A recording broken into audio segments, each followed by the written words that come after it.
novel Dosenku, Suamiku.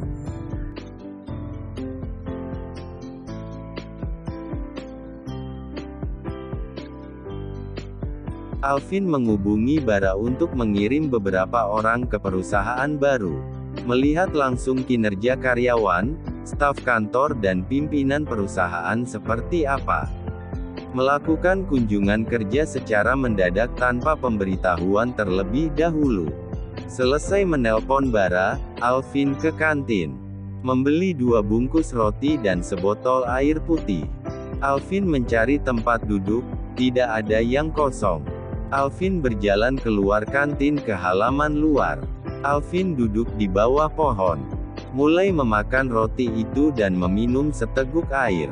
Alvin mengambil HP jadul untuk menelpon istrinya.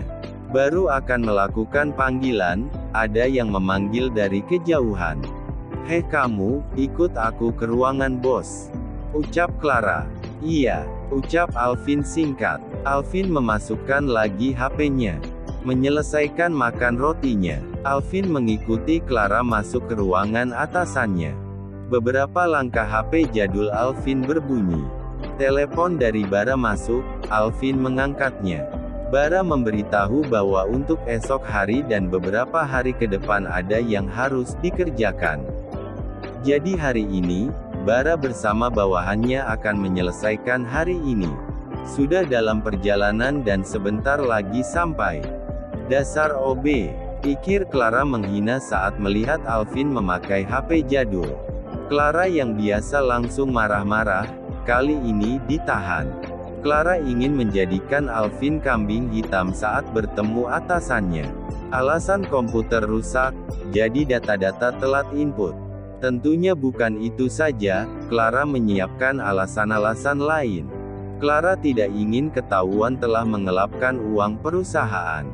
"Siang Pak," ucap Clara sambil menunjuk sikap hormat. "Siang.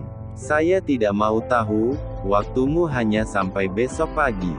Jika tidak bisa, saya terpaksa cari pengganti," ucap Pak Gunawan sambil memperhatikan data-data di komputer. "Maaf Pak, tapi semua karena anak magang ini, OB baru." Clara mengelak, berbalik menunjuk Alvin yang ada di belakangnya. "Anak magang, bukan kamu," ucap Bapak Gunawan tidak percaya. Bapak Gunawan beranjak dari duduk. Menghentikan pekerjaannya sejenak. Siapa anak magang tersebut karena tidak ada laporan adanya perekrutan karyawan baru. Bapak Gunawan melihat Alvin menjadi terdiam. Terasa tidak asing bagi Bapak Gunawan. Mengingat saat ada janji bertemu Bara, pimpinan di perusahaan utama di kota ini. Waktu itu Bapak Gunawan sebelum masuki ruangan, melihat Alvin dari kejauhan. Pimpinan pusat itu begitu dekat dengan Alvin. Rekan-rekan pimpinan juga menaruh hormat. Alvin saat ini ada di hadapannya. Membuat Bapak Gunawan bertanya-tanya dalam benaknya, mengapa beliau ada di sini tapi berpakaian OB. "Ini anak magang itu, Pak.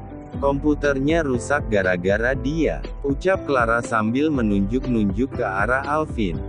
Bapak Gunawan masih terdiam tidak merespon perkataan Clara. Teringat orang yang ada di hadapannya itu dipanggil Tuan Muda, bos besar.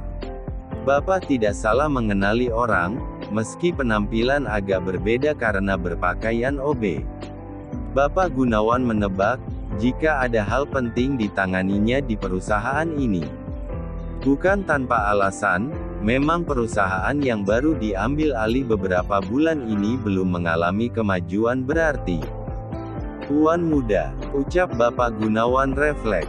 Bapak Gunawan hanya menatap sejenak, lalu menunduk sedikit tidak berani menatapnya lama.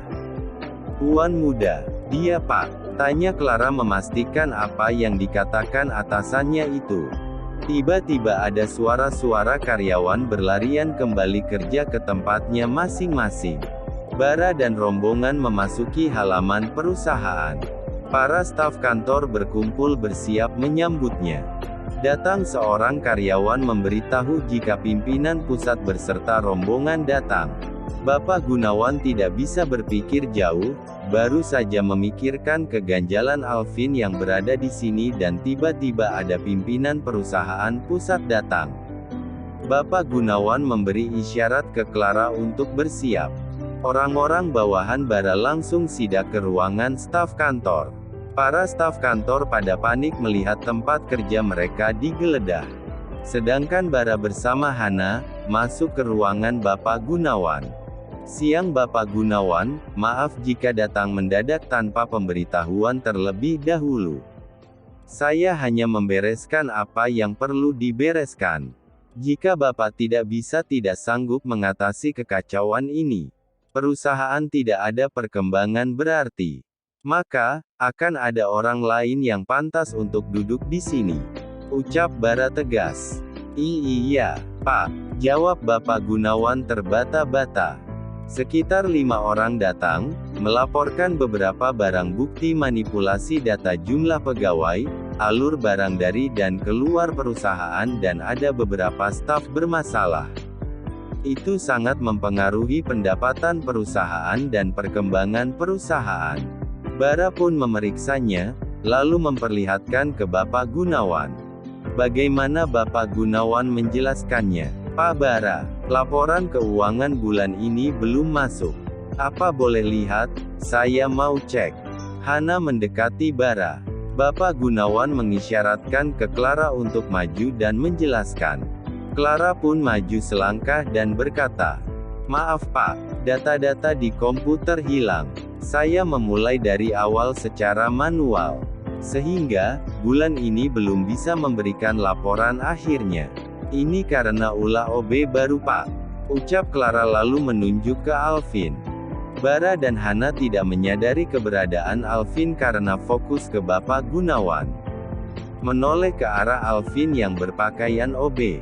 Bara dan Hana pun tersenyum. Clara menjadi semakin heran. Tadi Bapak Gunawan, sekarang Bapak Bara dan sekretarisnya tersenyum ke seorang OB. Clara menjadi tidak tenang melihat itu. Bapak Mandala kenapa ada di sini? Dan pakaian Bapak kenakan. Ucap Hana spontan dan tidak melanjutkan karena menyadari sesuatu, waktunya tidak tepat. Lagi magang jadi OB. Ucap Alvin santai. Clara tidak mau mengakui jika orang yang dari pagi tidak dianggapnya adalah seorang yang penting, memikirkan apa yang Bapak Gunawan katakan dan barusan sekretaris Bapak Bara juga, membuatnya frustasi. HP Alvin berbunyi, ada panggilan masuk. Bukan HP jadul tapi dari HP barunya. Panggilan video call itu tersambung. Terlihat Audia sedang selesai membuat kue. Assalamualaikum Mas, tadi gak diangkat kenapa? Alvin tidak menjawab memberi kode untuk diam sebentar. Alvin pun pamit keluar ruangan. Sementara itu ruang kantor menjadi sunyi.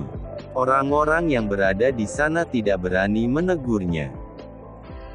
Bagaimana cerita selanjutnya?